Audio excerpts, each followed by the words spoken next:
नमस्कार। चंद्रकांत भी भट्ट अमेरिका से। दृढ़ता, शक्ति, हिम्मत, देश प्रेम, देशभक्ति और वरदान की क्या होती है।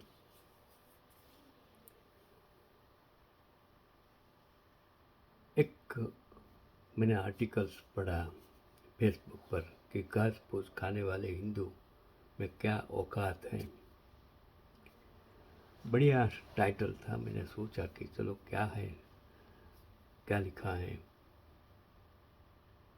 तो लिखा था जो हमारा मुकाबला करेंगे वह भी शास्त्री, वह बहुत कमज़ोर प्रधानमंत्री हैं। जुल्फ़िकार अली भुट्टो ने यह कहा था। राष्ट्रपति अयूब खान ने पूछा, क्या भारत अंतर्राष्ट्रीय सीमा पार करके हमला कर सकता है। सारे कमांडर ठहाके लगने लगे। अमेरिका हमारे साथ है, वह अंतर्राष्ट्रीय सीमा पार किए तो दिल्ली भी हद से चला जाएगा। इस विचार से पाकिस्तान ने 1965 में लाइन ऑफ कंट्रोल को पार करके ऑपरेशन जिब्राल्टर शुरू किया। अखनूर सेंटर में पैटन टैंकों ने भारी तबाही मचा रखी थी। हमारे पास हथियार भी नहीं थे।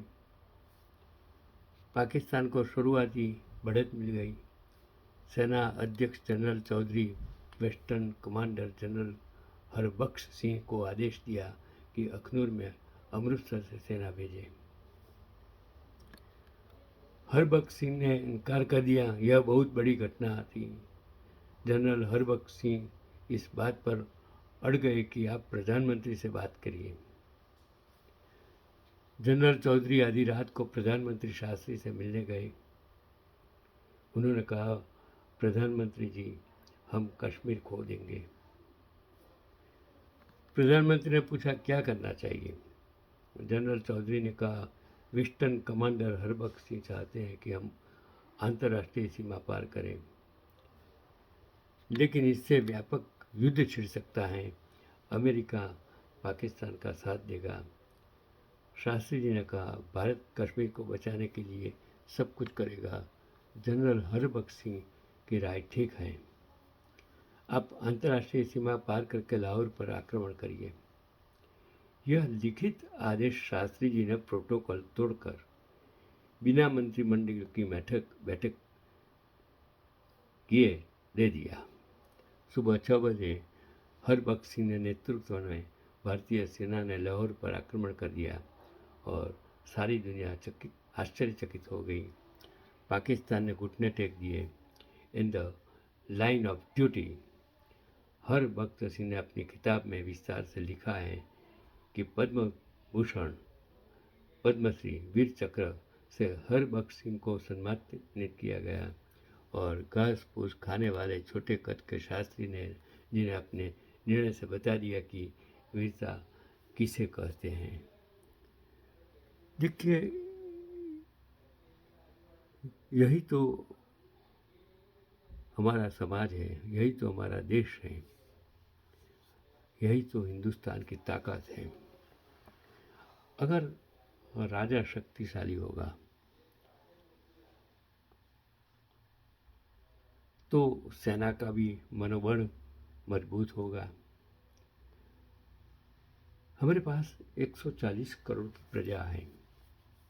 ये अमेरिका कितना ताकतवर है, क्यों है? उसमें ताकत है। आई एम अमेरिकन, कुछ भी हो जाए। तो ये ताकत आई एम अमेरिकन अमेरिका के पास है। और जहाँ अमीर चंद लोग होते हैं वहाँ वो ताकत कम हो जाती है। इसके लिए आपको भ्रष्टाचार से मुक्त होकर देश प्रेम और राजकारण में जो आ जाए हैं वो सत्ता के लिए नहीं, सेवा के लिए आए हैं, वो भूल गए हैं। वो सिर्फ सत्ता और धन प्राप्त करने के लिए और प्रशस्ति के लिए आए हैं। इसके लिए भारत का हाल आज बहुत खराब है। जो पहले उस ज़माने में भारत एक शक्तिशाली मनमोहन सिंह ने बनाया था, आज वो मजबूत भारत नहीं रहा है। क्योंकि जब हम बिन सांप्रदायिक से सांप्रदायिक देश बनाने की कोशिश करेंगे तो देश की लोकशाही खत्म हो जाएगी। चलो छोड़ो, मैं एक और बात मैंने जो पढ़ी आपको बताना चाहता हूँ कि कई चीज़ें ऐसी होती हैं कि जो हमें हर रोज़ यूज़ करते हैं, तब हमें ध्यान रखना है कि कई बार फ्रीज़र में जमी बर्फ़ को साफ़ करने के लिए लोग पेचकस या चाकू का इस्तेमाल करते हैं, लेकिन ऐसा नहीं करना चाहिए। अक्सर जब लोग पेचकस या चाकू से फ्रीज़र की बर्फ़ साफ़ करते हैं तो इससे फ्रीज़र को नुकसान पहुंच सकता है।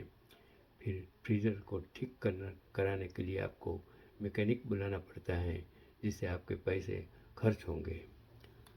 तो उसके लिए मैंने फेसबुक पर जितने भी आर्टिकल्स लिखा उसमें कुछ उसने उपाय बताए थे कि फ्रिज को डीप फ्रॉस्ट कर दीजिए। और बहुत से लोग नहीं जानते कि फ्रिज डिफ्रॉस्ट कहाँ से होता है। जहाँ से आप फ्रिज की कूलिंग को कम ज़्यादा करते हैं, उसके बीच में छोटा सा बटन लगा होता है, उसे दबाएं और वो अंदर चला जाएगा, यानी डिफ्रॉस्ट हो गया। अगर डिफ्रॉस्ट बटन काम नहीं कर रहा है तो फिर आप ये कर सकते हैं कि सबसे पहले फ्रिज को प्लग से निकाल दें, अनप्लग कर दें। फिर फ्रिज में रखी चीज़ों को बाहर निकाल दें, जो भी रखा है उसको बाहर निकाल दो। इसके बाद फ्रीजर को खोलें, एक कंटेनर में गर्म पानी भरकर फ्रीजर में रख दें। गर्म पानी की भाप से फ्रीजर की बर्फ़ पिघलना शुरू हो जाएगी और बर्फ़ पिघलने के बाद एक कपड़े से फ्रीजर को आप साफ कर देंगे। तो इसी तरह आप अपने फ्रीजर को बचा सकते हैं।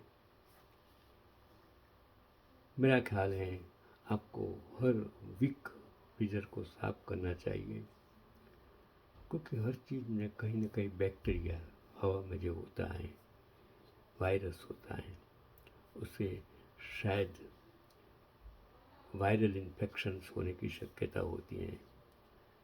तो ऐसे कितने विषाणु, जीवाणु, बैक्टीरिया हैं जो ठंड में भी और एक्टिव हो जाते हैं।